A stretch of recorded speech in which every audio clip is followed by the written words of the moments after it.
Hello, hello. Welcome back to my channel. My name is Jenny and I'm happy to be spending the day with you. Here we are on January 1st. It's officially 2023. Fun fact, it's also my brother's birthday today, so happy birthday to him. I hope everyone had a good holiday season. I'll be honest, this December was suboptimal for me. We had a lot of illnesses, some more severe than others in my family, and we still haven't been able to celebrate Christmas yet. So hopefully soon. I really struggle this time of year because I feel like the last quarter of the year is always really chaotic for me, as I know it is for a lot of people. And this is the time of the year that I just want to pack away last year and move forward. I don't believe in making resolutions. I make goals and I make a plan. So I'm really excited about the goals and plan I have laid out for 2023, and I'm eager to get going on them. With that, I just really want to wrap up Christmas and move on. But I still have piles of presents hanging out in my sunroom, and it just feels like a mess, which is making my brain itchy. I also have some really lofty reading goals laid out for this year, and I asked for a ton of books for Christmas, and I want them. So still TBD on that. I am going to do a year-end book haul soon, but I can't yet. But let's face it, I have plenty of books on hand to work through before I get a bunch of new ones. But I just want it. So my goal for 2023 is 100 books. So I read 53 in 2022, so almost double. But I didn't really kick my reading goals into high gear until about halfway through the year. So I do think it's doable. So let me know in the comments what your reading goals are for this year. So, okay, now that we have talked about looking forward, let's look back at all of the books I read in December. And I'm going to go in order of worst to best. So let's get cracking. Okay, so first up, coming in at number 6 and at 3 stars is When Christmas Comes by Andrew Klavan. I was trying to come up with something that was still in my thriller, murder, mystery vein, but also had a Christmassy vibe. So there was nothing about this book that was particularly bad, but also nothing that was particularly good. So while I was preparing for this, I actually had to go back and remind myself what this book was about because it just wasn't super memorable.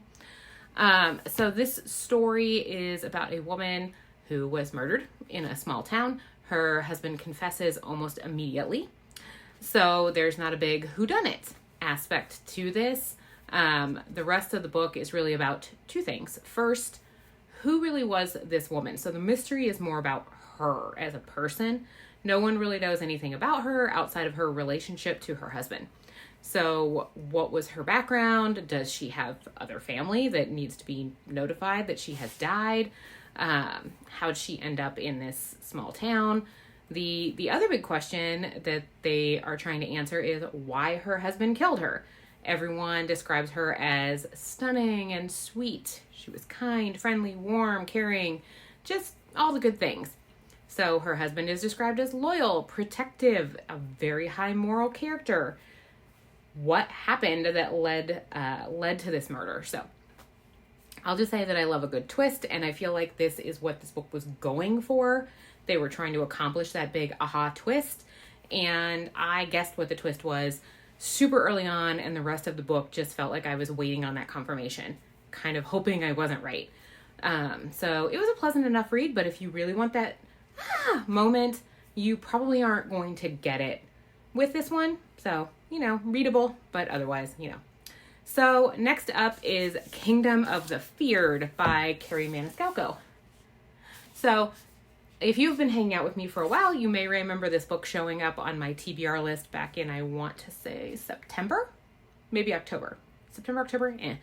Anyway, I didn't get to it till December, but I was really excited about this book. I think I've read almost everything that Kerri Maniscalco has written. This is the conclusion of her second series. The series was called Kingdom of the Wicked. Her first series was a 4-book series, starting with Stalking Jack the Ripper. This is a 3-book series. So this one follows the story of a woman named Amelia.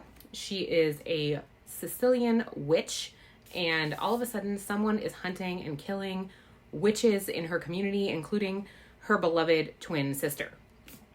So trying to solve the mystery and get help, she summons a demon from hell, one of the wicked. So that's what they're called. They're called the Wicked, hence the name of the series. So this is a tangled mess of witches and demons and goddesses and mythical creatures, all with a pretty heavy enemies to lovers romance trope thrown in there. I'm kind of torn on recommending this because I think I actually did like it. All 3 books were a fast read for me, and I did like them.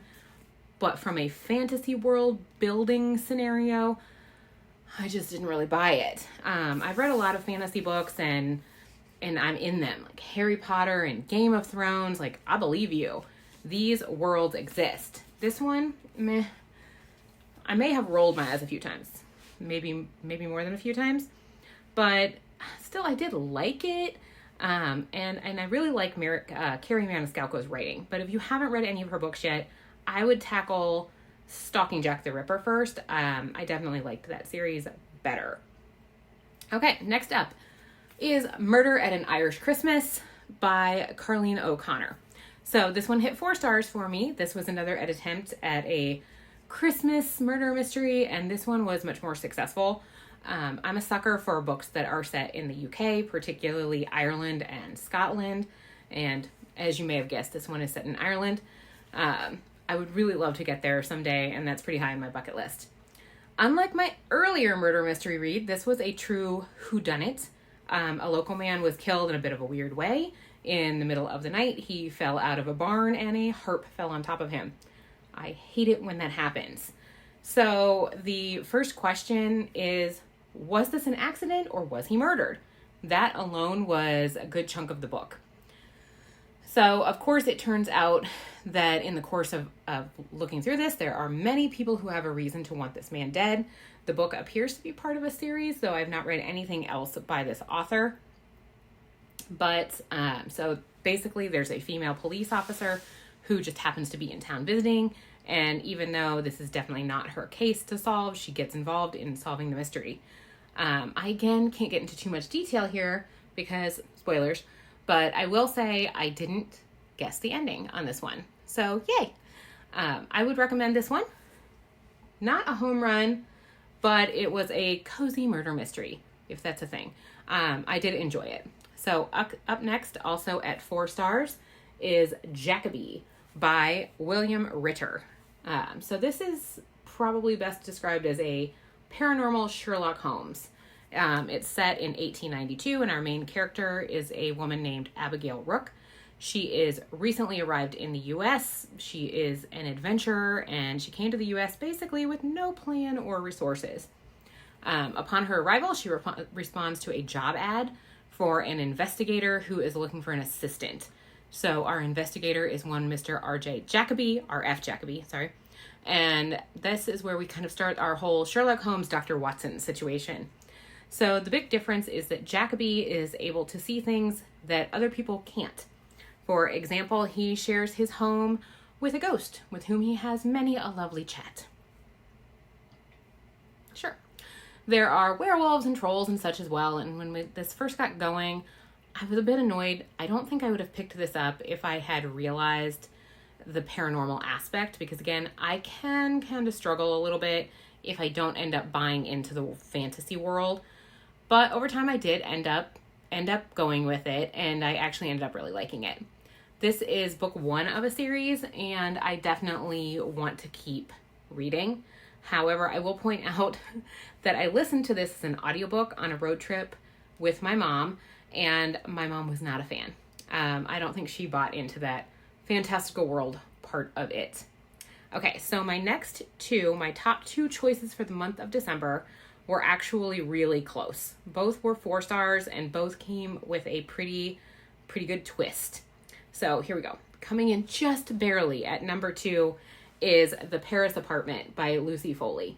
So this follows a woman who's a bit of a train wreck. She has decided with zero planning to move from London to Paris. Her brother is living in a really high-end apartment in a swanky Parisian neighborhood that she doesn't think that he should even be able to afford. As she's on her way there, she calls him and he confirms that he knows she's coming and gives her all the info that she needs to find her way. But once she gets there, he stops responding to her and she can't reach him. So she makes her way to the apartment only to find that he has disappeared. The rest of the book is really about her trying to find her brother. She's trying to figure out what he was even doing in this swanky apartment in the first place. She doesn't know anyone in Paris. She doesn't really speak French. She doesn't have any money. Who can she trust? So this book came with a lot of twists and turns, and I did not see the final result coming. So that's The Paris Apartment by Lucy Foley. This one was definitely worth the read. Actually, the first book that I've started reading in January is called The Guest List, also by Lucy Foley. So we'll see how that one compares. All right, finally coming in at number 1 and just narrowly squeaking out The Paris Apartment, but also coming in at 4 stars is His and Hers by Alice Feeney. So I am on a big Alice Feeney kick right now because she got me so good with Rock, Paper, Scissors. I love a twist, and Alice Feeney does not disappoint. Side note, her books all seem to be set in the UK, which again, big bonus for me. So the premise of this one is that a news reporter suddenly finds out that one of her best friends from high school has been murdered. She was murdered in their hometown. So she goes out there to cover the story, and while she's there, another friend from high school is murdered. And then another one. So all of them have really clear similarities, and there's really no question that the murders are related. Is she next? Who is doing this and why? I will say I accidentally and flippantly guessed who the murderer was.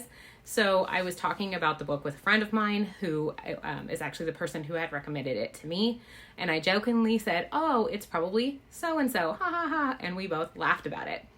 I finished the book and I texted her the next day and I was like, "Oh my God, it was that person." And she couldn't believe that I had inadvertently guessed it and was like, "Ah." But that being said, I really didn't know who the murderer was. It was just a flippant guess. And I was definitely kept on the edge of my seat through all of the books. So I would definitely recommend this one. I've already added 2 more books to my January TBR from Alice Feeney. One is called I Know Who You Are, and the other is her newest book called Daisy Darker.